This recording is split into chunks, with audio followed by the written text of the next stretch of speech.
Hi friends, today we are preparing spicy potato garlic rings. We need to take 1 cup of semolina or suji, and then we require coriander, which I've already cut and set it aside.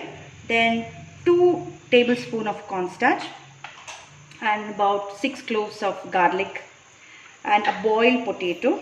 That is our second best thing for this recipe. Then butter to add taste, how much ever you require, and then half a tablespoon of turmeric.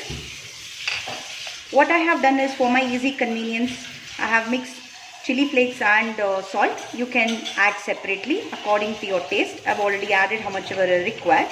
Then oregano. So these are the ingredients what you require.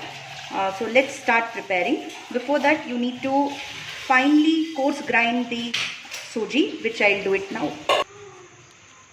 Okay, now I've finely grinded it. Look at this. It's come as a nice powder, which gives a good texture for our potato garlic rings. Okay, now I'm peeling the potato, which is nicely boiled, but not so much where it becomes mushy. Now have it. I will peel the second potato. Okay, now you need to grate this boiled potato like this. If you look at it, it's coming out very nicely. Looks like it is. Okay, now I'm grating the boiled potatoes like this. If you see, it comes out like this. It's better to grate like this than mashing, because it gives a good texture for the rings. Okay, now you need to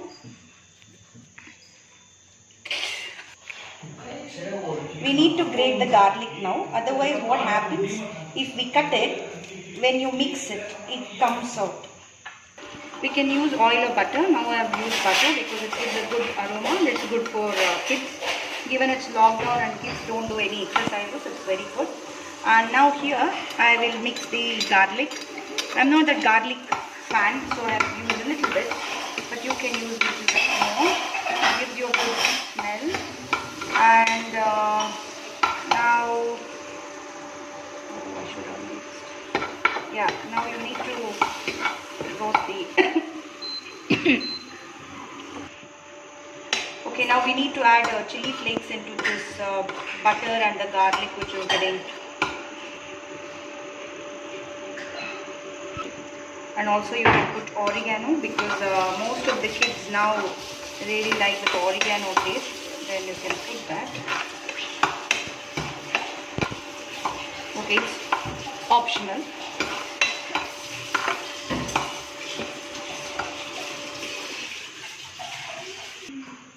Okay, now you need to add water to this.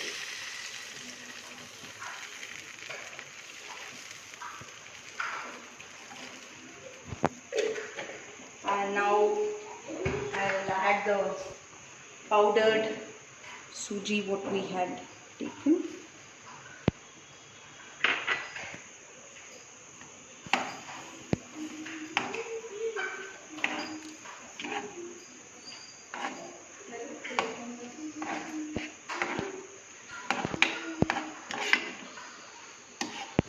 Add turmeric to the as an option, because otherwise it looks very bland.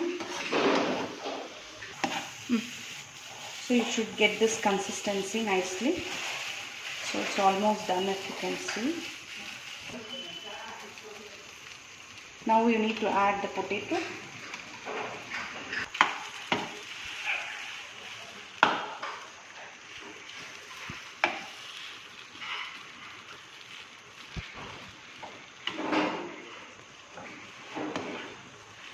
Okay, this is how it looks now.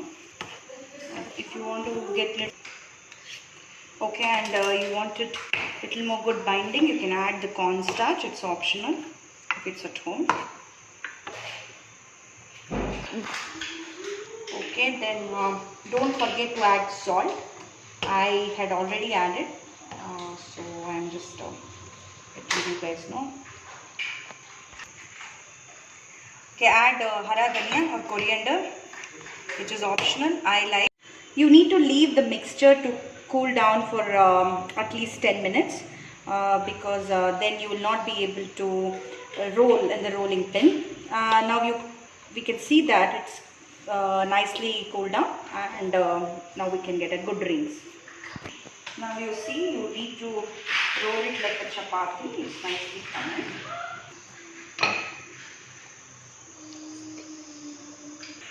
Make sure to put oil on your hands and on the surface you are, rolling the dough on, so it will be easier and it won't stick to the surface. Okay, now I have rolled it, and because it's little too thin, you won't be able to roll it into a perfect circle. So what you can do is either in a cookie cutter or like this lid, which I don't have cookie cutter, so I'm using this, and use it like this, and use a smaller one to put it like this. Okay, so now you see, you will get this ring like this. Since we don't have a cookie cutter, we can do one in a cookie cutter in the shape of that ring. If not, you can do like this, the one which you do in the Karnataka, the Kodbale and Chakli, like that Kodbale style. You can do this. Comes like a ring, nice one. And do all the rings, how much ever people would like to eat. That's what it is.